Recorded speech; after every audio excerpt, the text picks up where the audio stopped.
Good morning. This is John Grutas, and today is the 10th of October, 2023. Right now, it is exactly 12:37 a.m. I have a class tomorrow at 10 a.m. and I have a job later that day at 9 p.m. And I have a class at 6. So, yeah, I'm just, adjusting my schedule. I am trying to enjoy while it is still my day off. So yeah, the wheels have been set. Everything is going according to plan, and I have prepared for the worst to happen. I always prepare for the worst to happen, and it helped me prevent them from happening. So right now, where my energy is going is in the classroom, is in my work, and is in my frame. My frame right now is I do not want people to know about me. I do not want to let them know. No, rather, I do not want people to tell people who I am because I don't want to participate in making people inadequate. I don't want to participate in making people feel that they are not enough because I know how it feels and it's not a very pleasant feeling. However, for me, I'm used to it. I have developed ways to cope with it, and I have switched a lot of, you know, things in my brain, in my mind that help me uh, keep going, no matter how hard and impossible things may be. I always know that I'm going to survive. I always know that I'm going to develop some things. I always know that no matter how difficult the situation is, you know, I'm still going to be alive at the end of the day. And when things get hard, that's what I just focus on. I'm a slow learner. I really am. Uh, in a way, I kind of envy people that, you know, was not shamed when they took initiative in participating in class because as a child, trying to raise my hand, trying to uh, be really competitive in schools, it was shamed. All my life, when I tell the truth, when I act truthfully, when I act honestly, a lot of people hate me. And what I learned now to avoid, opportunities is to conceal my true nature. I learned to wear masks, have facades. Basically, my persona just, you know, is very thick. My persona is very thick, and what I make sure every day is that no matter how thick it gets, I will never forget the true me inside. Because as a child, I've always known that I'm not in I'm not innocent. I've always known that I'm capable of danger. I'm capable of great things. Most of them are bad. And why I can, if I can do bad things, then good things can be done easily. Kindness is an expression of strength, is an expression of power. If you are kind and you are not a threat, well, you're just harmless. Your kindness has no value when you have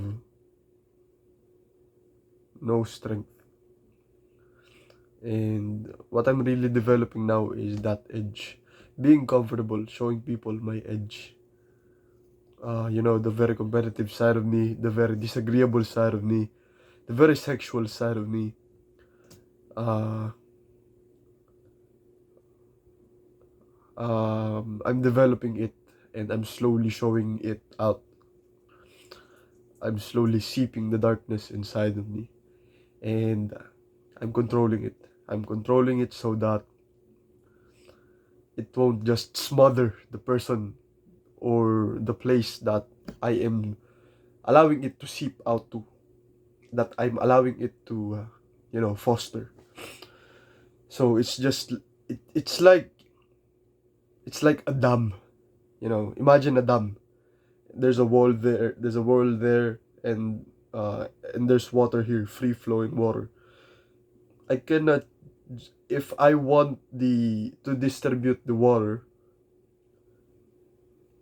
I would not just open the dam because that would break everything else in front of that dam.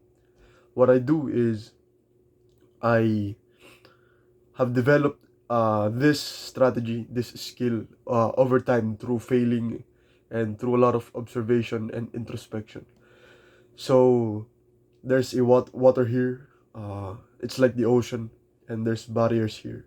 And this barrier, this wall, this very thick wall, very big wall, very sturdy wall is my persona, my the masks that I wear every single day to interact within society. And you can think of the ocean as my wholeness, my whole beingness, not just the good side of me, not just the things that I want people to perceive me. These are the things that are all in me. The bad things, the urges, evil impulses. Imagine very bad things that you have, but you can't express. But for me, I can express it. That's my edge, and that's my advantage. So imagine that the ocean is all of you. It is your good things about yourself, bad things about yourself, neutral things about yourself, the angels and demons inside of you. And then these are the walls that you use to function within society. And we need society in order for us human species to progress. And just below that wall, there's a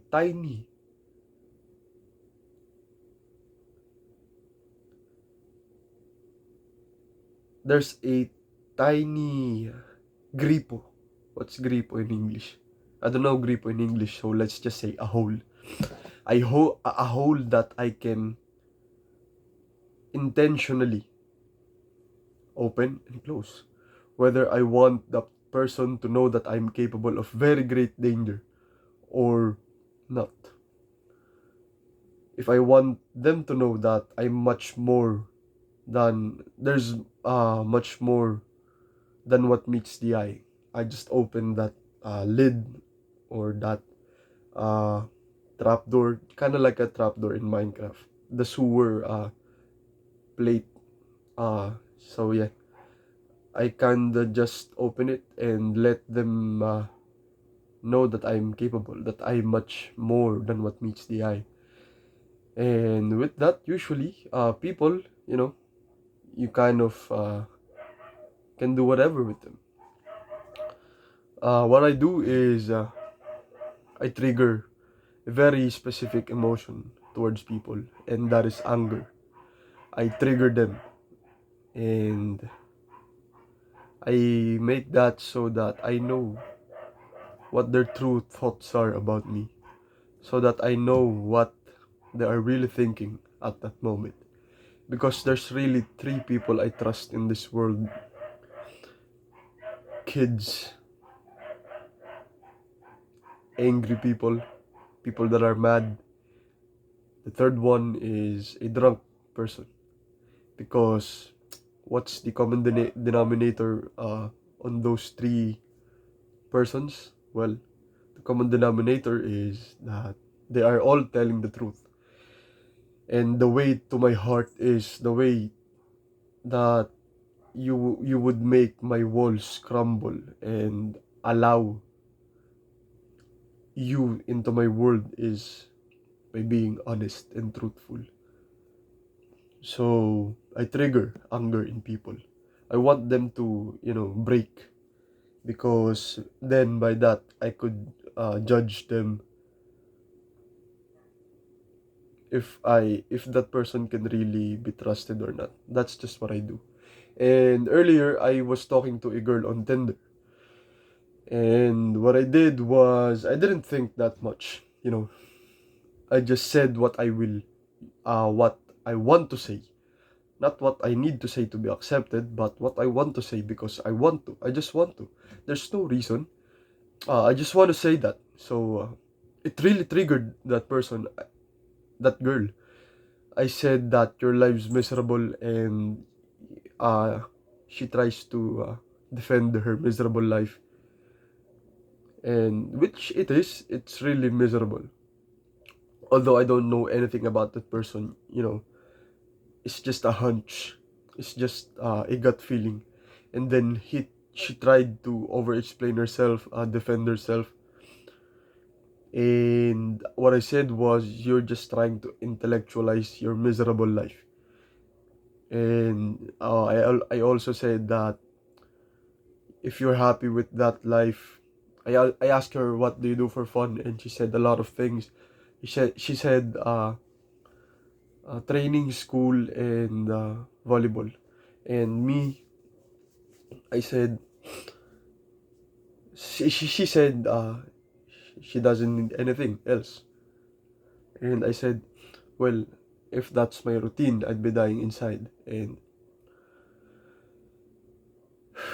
by then, she got really angry because I said her life was miserable, and she's just trying to intellectualize her miserable life, and that she needs to get out of their home more often and see the world. She can face reality. I said all that to her. No man would dare say that to her, especially with the threat of your reputation being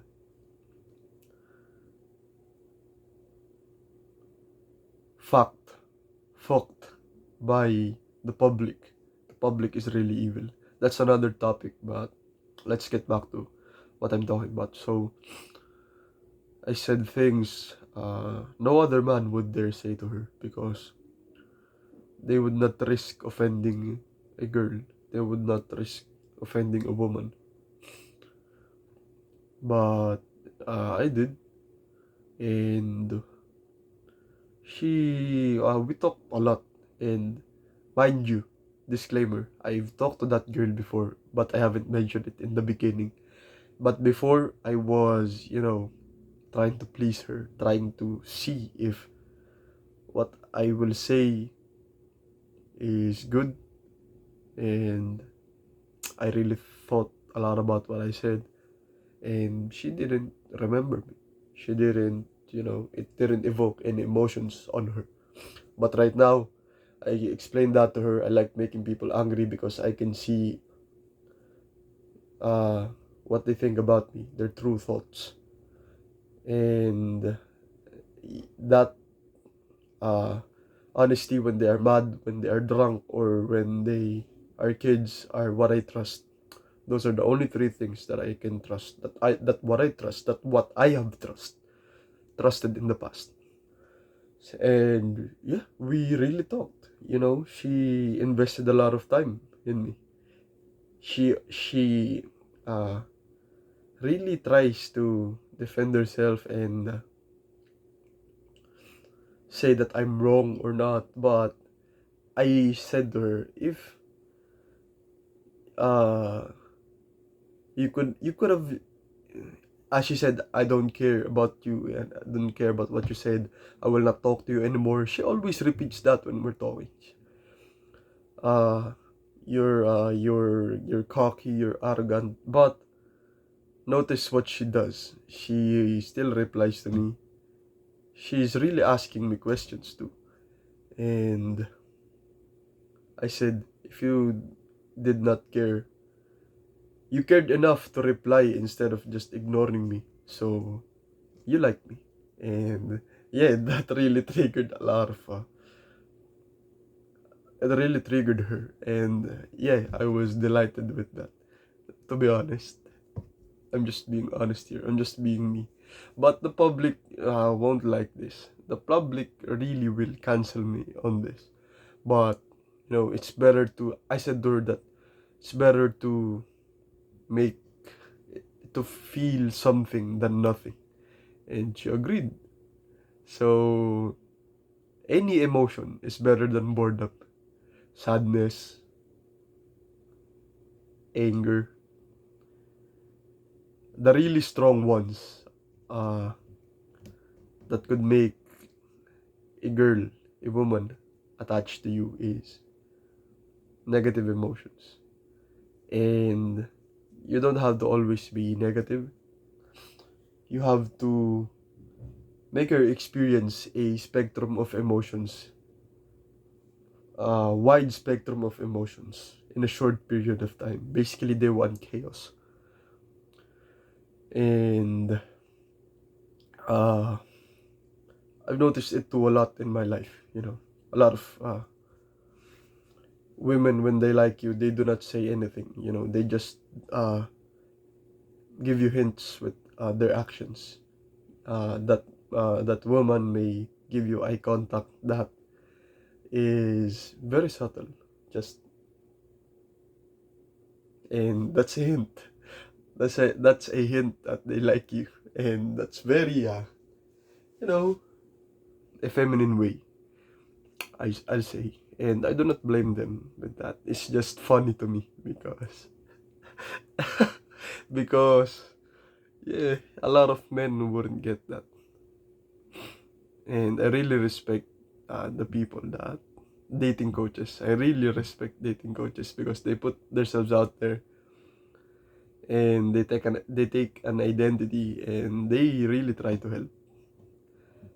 And I also want to do that, but I do not want to attach myself to any identity because I know I'm capable of much more, much greater, and that identity will only limit me within that identity. And I know I'm infinite. So yeah, it's better to feel something than nothing. Always remember that. Always try to find a way to evoke an emotion to a woman because that's the reason why they uh, choose the bad guy over the nice guy, because the nice guy doesn't evoke any emotions, strong emotions inside her, while the bad guy is really has an edge, really has the balls to say what most people can't. So honesty, just be honest, just be honest. I That's the secret. Just be honest. I tell you, if you're honest, women can sense that, and when you're honest and when you have balls, when you have a spine, they really respect that. But also know how to listen. But lead the interaction. You're a man. You have to lead. Right? She said that she's really tired. Paulit-ulit na lang daw yung nangyayari. The same day just keeps repeating all over again, all over and over and over. And she just wants to turn her mind off. That's what she said to me. And just let go. Just that's what she said to me. And I understand her and I do not blame her. But she said she's tired of studying all over all over again. She just want to, I guess, express her femininity, her feminine side, and I do not have any problem with that. So you have to lead, guys. Lead. You're a man. You have to lead. So what I'm doing now is I want to join a martial art, preferably BJJ. I want to be capable of great danger. I want to be able to say things that are on edge. I want to really express who I am. And when I know that I can fight, when I know that I can defend myself, and I am capable of being a threat, being a danger, then I will be able to fully express myself. So yeah, that's top of my priority list right now. BJJ. I'm coming for you. I'm coming for you, BJJ. I will drop everything else. I will learn BJJ under Warren Del Rosario. So that's what I will do. Os!